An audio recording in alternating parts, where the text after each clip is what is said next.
Welcome to your evening sports update. I'm Daniel Booth. The Calder Cup playoffs are officially underway. Tonight, the North Division champions Syracuse Crunch welcome the Cleveland Monsters into the War Memorial Arena for Game 1 of their 5-game series. Year in and year out, March Madness fills the hearts of millions with joy, sadness, and excitement all at the same time. With all the alcohol being consumed, it's possible that Beer Fest could get a little messy. And that's why the Syracuse Mets are doing everything they can to keep a family atmosphere both on and off the field. After posting their first 10-win season since 2001, the Orange are ready to tell the nation Syracuse football is back on the map and they're here to stay. When it's all said and done, Yankees pitcher CC Sabathia could find himself in Cooperstown after he retires. This year, the proud people of Central New York will have the opportunity to watch the man, the myth, the legend, Tim Tebow. Why is it so important to change the culture around the different terms that are used, or just the way that play-by-play broadcasters, reporters, anchors, the way that they talk about brain injuries? Syracuse University has a long history of developing NBA draft prospects. Players like Sherman Douglas and Carmelo Anthony led the way, and now it's time for Tyus Battle and Oshae Brissett to take the torch.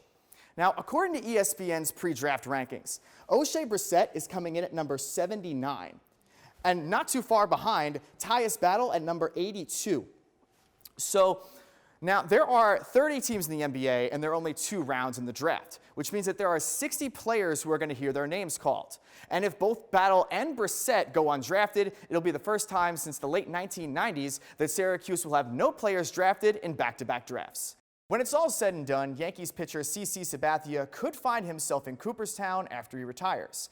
CC has been searching for his 250th career win, and last night he found a way to cash in against the Rays. We're going to pick it up bottom 1. Gary Sanchez up at the dish with 2 runners on. Release the Kraken. Sanchez goes yard for the 21st time this season to put the Yankees up 3-0 early.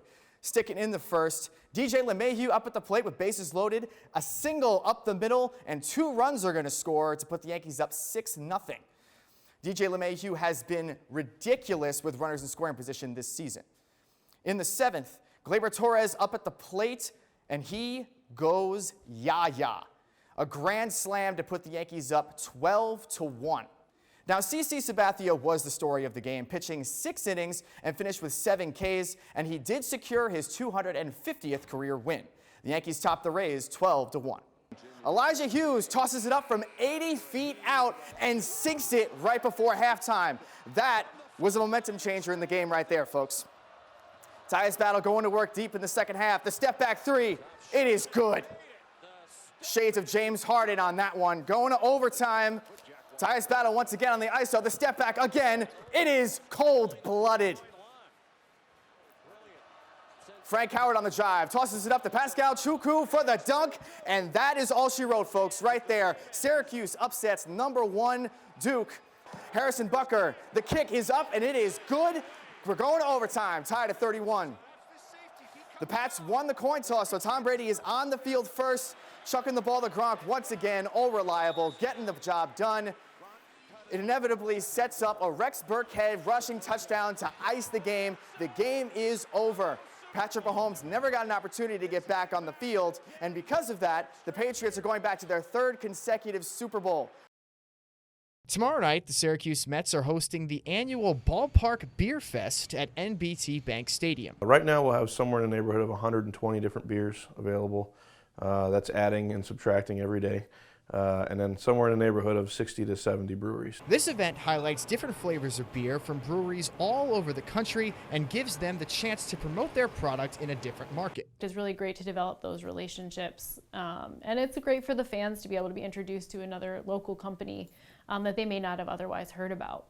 The Syracuse Mets have partnered with these local breweries to promote their beer during home games. We have a craft beer room where we sell a lot of those beers at all of our games. Everyone in attendance will have the opportunity to hit the field for batting practice. $10, you get 10 swings. It gets more interesting as the evening progresses, as you might imagine. With all the alcohol being consumed, it's possible that Beer Fest could get a little messy. And that's why the Syracuse Mets are doing everything they can to keep a family atmosphere both on and off the field. In the past, the festival had a kind of a reputation of just being a distributor dump. It's the stuff that the guys needed to get rid of, and it was just kind of a drunk fest. Cleaning up and rebranding Beer Fest is one of the many steps in the transformation of Syracuse's baseball team. We just want people to view us as a safe, fun, affordable place to bring their family. And whether that's a baseball game, whether it's a festival or a show, we want to be considered as a form of quality entertainment in this area.